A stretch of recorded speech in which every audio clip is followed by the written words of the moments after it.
Second hand വാഹനങ്ങൾ വിൽപ്പനയ്ക്കെന്ന മറവിൽ പണം തട്ടിയെടുക്കുന്നത് വ്യാപകമാകുന്നു. പ്രധാനമായും ഫേസ്ബുക്കിൽ സാധനങ്ങൾ വിൽക്കാനും വാങ്ങാനുമുള്ള പ്ലാറ്റ്ഫോമായ മാർക്കറ്റ് പ്ലേസിലൂടെയാണ് ഈ തട്ടിപ്പ് വ്യാപകമാകുന്നത്. OLX തുടങ്ങിയ ആപ്പുകളായി മാറുന്നു.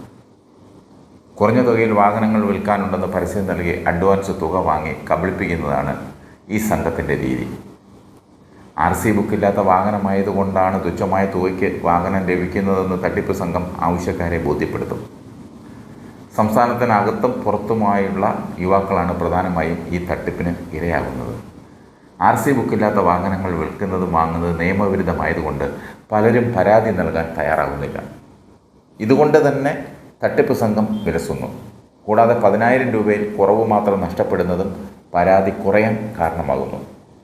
10,000 രൂപയ്ക്ക് വേണ്ടി പോലീസ് സ്റ്റേഷനിൽ കയറി ഇറങ്ങുന്നത് അതൊരു ബുദ്ധിമുട്ടാണെന്ന് കരുതി പലരും പോകുന്നില്ല. പലരും മാനഭയം തോന്നിയാണ് പരാതിയുമായി പോകാത്തത്. 3 ലക്ഷം വില വരുന്ന സൂപ്പർ ബൈക്കുകൾ വെറും 30,000 രൂപയ്ക്ക് ലഭിക്കുമെന്നാണ് പരസ്യത്തിൽ കാണിക്കുന്നത്. ലക്ഷങ്ങൾ വില വരുന്ന വിൻറ്റേജ് ബൈക്കുകളും ഈ വിലയിലാണ് പരസ്യത്തിലുള്ളത്. പരസ്യം കണ്ട് മറുപടി അയക്കുന്നവരിൽ നിന്ന് അഡ്വാൻസ് തുകയായി 1000 മുതൽ 2000 രൂപ വരെയാണ് ചോദിക്കുന്നത്.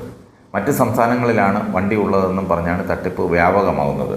അഡ്വാൻസ് തുക ലഭിച്ചാൽ പിന്നെ പരസ്യം ഫേസ്ബുക്കിൽ കാണില്ല. മാത്രമല്ല വിളിച്ച നമ്പർ സ്വിച്ച് ഓഫ് ആവുകയും ചെയ്യും. 5000 മുതൽ 10,000 രൂപ വരെയാണ് ഓരോരുത്തരിൽ നിന്നും നഷ്ടമാകുന്നത്. ഇതുപോലെയാണ് വില കൂടിയ കാറുകൾ. പരസ്യം കണ്ട് അതിലെ നമ്പറിൽ വിളിക്കുമ്പോൾ കാറിൻ്റെ ഡീറ്റെയിൽസ് എല്ലാം പറയും. വണ്ടി നമ്പർ മറച്ചു വെച്ചാണ് പരസ്യം നൽകുന്നത്. വില ഫോണിലൂടെ തന്നെ ഉറപ്പിച്ചാൽ വണ്ടിക്ക് അഡ്വാൻസ് കൊടുക്കണം.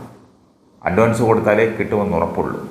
അഡ്വാൻസ് കൊടുത്താൽ കാർ മാറ്റിയിടുമെന്നാണ് അവർ പറയുന്നത്. അങ്ങനെ അഡ്വാൻസ് ഓൺലൈൻ പേയ്മെൻറ്റായി അടയ്ക്കാൻ പറയും. ഈ പൈസ കിട്ടിക്കഴിഞ്ഞാൽ പിന്നെ നേരത്തെ വിളിച്ച നമ്പർ സ്വിച്ച് ഓഫ് ആവും. ഇങ്ങനെ കഴിഞ്ഞ ദിവസം ഒരു ഗൾഫുകാരന്, എൻ്റെ ഒരു സുഹൃത്താണ്, അദ്ദേഹത്തിന് നഷ്ടമായത് 15,000 രൂപ. ഹുണ്ടായി ക്രെറ്റ 5 വർഷം പഴക്കമുള്ള കാറിന് വെറും 3 ലക്ഷം രൂപയ്ക്ക് തരാമെന്ന് പറഞ്ഞ് കച്ചവടം ഉറപ്പിച്ചു. ബുക്കും പേപ്പറും എല്ലാം ഉള്ള കാറാണ്. അഡ്വാൻസും നൽകി. ഇടുക്കിയിലാണ് കാറെന്ന് പറഞ്ഞു.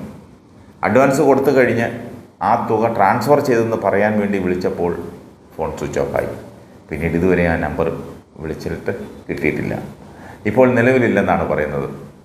വിളിക്കുമ്പോഴെല്ലാം പറ്റിയ അബദ്ധം പുറത്തു പറയാതെ ആ സ്നേഹിതൻ മറ്റൊരു കാറ് തിരിച്ചു പോകുന്നതുവരെ ഉപയോഗിക്കാൻ വാടകയ്ക്കെടുത്തു. 15,000 രൂപ പോയത് മിച്ചം. ഇതുപോലെയുള്ള അതിബുദ്ധിമാന്മാർക്ക് സംഭവിക്കുന്ന അബദ്ധം പുറത്തു പറയാൻ പോലും മടിക്കുന്നു.